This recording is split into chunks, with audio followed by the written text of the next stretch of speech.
Halo, apa kabar pemirsa? Anda kembali hadir bersama saya Fitri Megantara dalam tayangan Handito Eros. Mixed development atau pengembangan terpadu nampaknya kini sudah menjadi pakem bagi para pengembang, sehingga orang bisa tinggal, belanja, dan hangout, bahkan sampai bekerja juga dalam satu kawasan. Lebih dari itu, area belanja mendapat perhatian ekstra karena bisa menjadi daya tarik tersendiri bagi pengunjung yang tidak tinggal ataupun bekerja dalam kawasan tersebut. Apakah kiat-kiat Agung Podomoro Land untuk mengembangkan kawasan seperti ini? Untuk membahasnya lebih lanjut, saat ini di studio telah hadir Bapak Handaka Santosa, Vice President Director Agung Podomoro Land, Cut Nadia Dwi Ramadhani, Putri Berbusana Daerah Terbaik 2012. Dan tentu saja narasumber tetap kita Dr. Handito Jono. Nadia, Pak Handaka dan juga Pak Handito, apa kabar? Terima kasih telah bergabung sama kami dalam dialog kali ini. Ini kita langsung ke Pak Handaka nih. Pak Handaka, mengapa kawasan yang dibangun oleh Agung Podomoro Land atau APL ini selalu menyertakan pusat perdagangan? Ya. Jadi kalau dilihat memang dalam membangun properti pertama ini adalah lokasi. Lokasi harus kita pilih yang the best. Tapi kemudian pada waktu kita bangun untuk properti, misalnya itu bisa apartemen, bisa office, bisa hotel, mereka kan memerlukan sarana untuk berbelanja. Dan kalau ini tidak ada, mestinya akan mengurangi nilai investasinya itu sendiri. Jadi dengan menyertakan pusat belanja atau pusat perdagangan, baik berupa itu mall atau trade center tergantung dari levelnya masing-masing, ini bisa sebagai pendamping keperluan dari yang bekerja ataupun yang tinggal di situ. Kedua, bisa meningkatkan nilai investasinya itu sendiri. Ini yang orang kadang-kadang kurang pikirkan. Jadi pusat perbelanjaan dianggap oleh APL adalah memang untuk meningkatkan investasi dari properti itu sendiri. Betul, seperti itu. Betul, karena itu sudah suatu kebutuhan. Ya. Oke, Nadia mungkin ada pertanyaan. Bagaimana Agung Podomoro Land menilai banyak sekali menjamurnya mal-mal di Indonesia, terutama di kota Jakarta, dan itu bagaimana menurut pendapat Bapak? Kota besar terutama kota Jakarta ini kan luas sekali, dengan adanya mall ataupun pusat belanja atau trade center yang ada, tapi itu sebenarnya masih kurang loh, karena banyak merek yang ingin didagangkan tuh sampai sekarang nggak bisa mendapat space atau ruangan di dalam. Dan kemudian kedua, pusat belanja mana sih yang sepi, karena mereka itu menjadikan bukan hanya menyalurkan kebutuhan berbelanja, tetapi juga karena lifestyle atau gaya hidup itu sendiri memerlukan tempat-tempat untuk bukan hanya shopping tapi juga meeting point gitu. Oke, ini Pak Handito nih seperti tadi dikatakan oleh Pak Handaka, pusat perbelanjaan ini untuk meningkatkan investasi dari properti. Pak Handito melihatnya seperti apa? Memang tergantung kita lihat dari sudut mana ini ya. Kalau dari sudut pengembang, saya rasa kehadiran pusat perdagangan di satu proyek terpadu seperti itu memang punya fungsi untuk meningkatkan value dari proyeknya sendiri. Kenapa? Karena dengan kehadiran banyak orang ke situ, itu kan membuat aktivitas jalan dengan baik, makin ramai gitu, sehingga membuat juga nilai investasi di situ naik kan gitu, dari sudut pengembangnya gitu. Tapi saya lihat tidak hanya dari sudut pengembangnya, buat para konsumen gitu ya. Konsumen ini bisa yang tinggal di situ maupun yang tidak tinggal. Tadi Pak Handaka juga sampaikan. Pengembangan-pengembangan seperti ini juga bermanfaat untuk membuat ada tempat-tempat yang bisa memberi manfaat kan kepada pihak-pihak yang lain. Memberi nilai tambah itu tidak hanya dilihat dari kepentingan menghasilkan sesuatu yang punya nilai rupiah, tapi nilai manfaat kan gitu.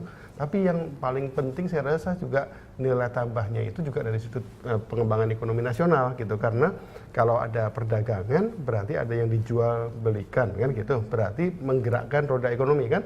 Nah, menggerakkan roda ekonomi ini menjadi sesuatu yang punya nilai luar biasa. Saya rasa kalau kita lihat zaman sekarang ini, ketika perekonomian dunia lagi sulit seperti sekarang, mengapa Indonesia masih dianggap terus sebagai sesuatu yang signifikan, yang hebat gitu?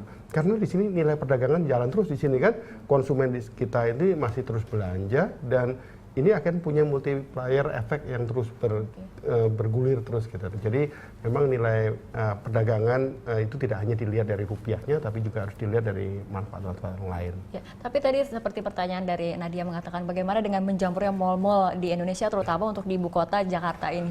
Nah, itu PR-nya Pak Handaka dan kawan-kawan itu gitu. Untuk membuat strategi bisnis yang kreatif kan gitu. Karena kalau semuanya sama, gayanya sama, pasti konsumennya juga selain bosen juga tidak tertarik kan untuk datang kan gitu. Nah ini saya rasa tapi kalau pengalamannya Pak Handaka selama ini mallnya sepi atau banyak tenannya nggak? Jadi kebanyakan mall tuh okupansinya atau pengisian tenan itu di atas 90%. Jadi ini benar-benar bagus. Gitu. Masih nggak usah ngapa-ngapain udah 90%. Tetapi kita memang harus berbuat lebih banyak lagi Pak, dengan promosi, dengan aktivitas lain. Jadi kalau tamu itu datang bukan hanya khusus membeli keperluan, tapi kemudian ada juga yang arisan di situ, restorannya juga terbuka bagi yang ingin ngobrol juga bisa lama lah. Itu yang kita masing-masing mau ada spesifik sendiri-sendiri yang berbeda-beda.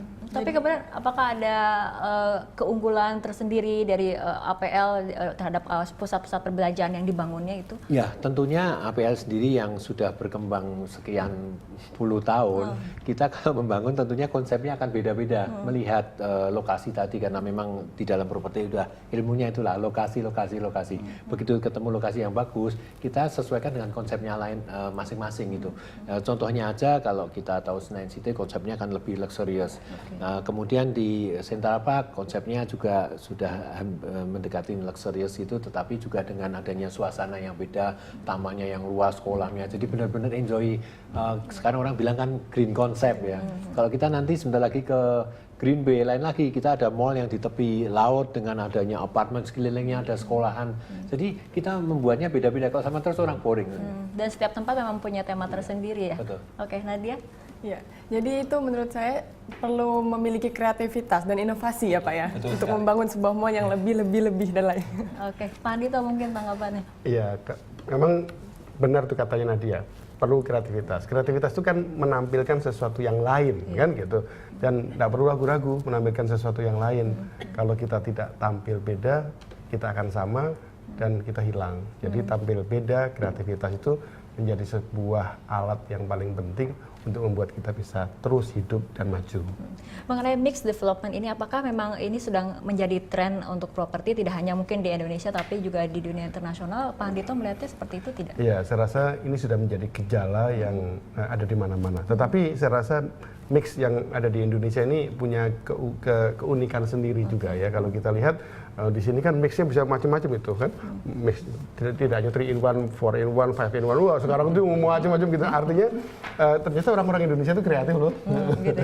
Oke, mungkin Pak Handaka tanggapannya sedikit mengenai Jadi hal itu. mixed development project atau kita biasa sebut dengan super block, ini memang sekarang menjadi satu kebutuhan yang tadi saya bilang saling melengkapin. Malahan kalau kayak kita Central Park itu kan kumpulnya udah ada mall di situ, ada shop house di situ, ada office di situ, ada hotel, ada apartemen ya. Jadi merupakan satu kesatuan. Makanya kita bisa bilang bahwa begitu orang ke situ semuanya terpenuhi. Nah, itu yang Sudah harusnya kita tersedia, ciptakan. ya? Tapi yang saya bilang tadi dengan pengalaman 40-an tahun, aku benar-benar kalau bikin super block nggak sama lagi. Jadi bukan di copy aja dari A ke B dengan sama, tapi kita benar-benar bikin yang beda.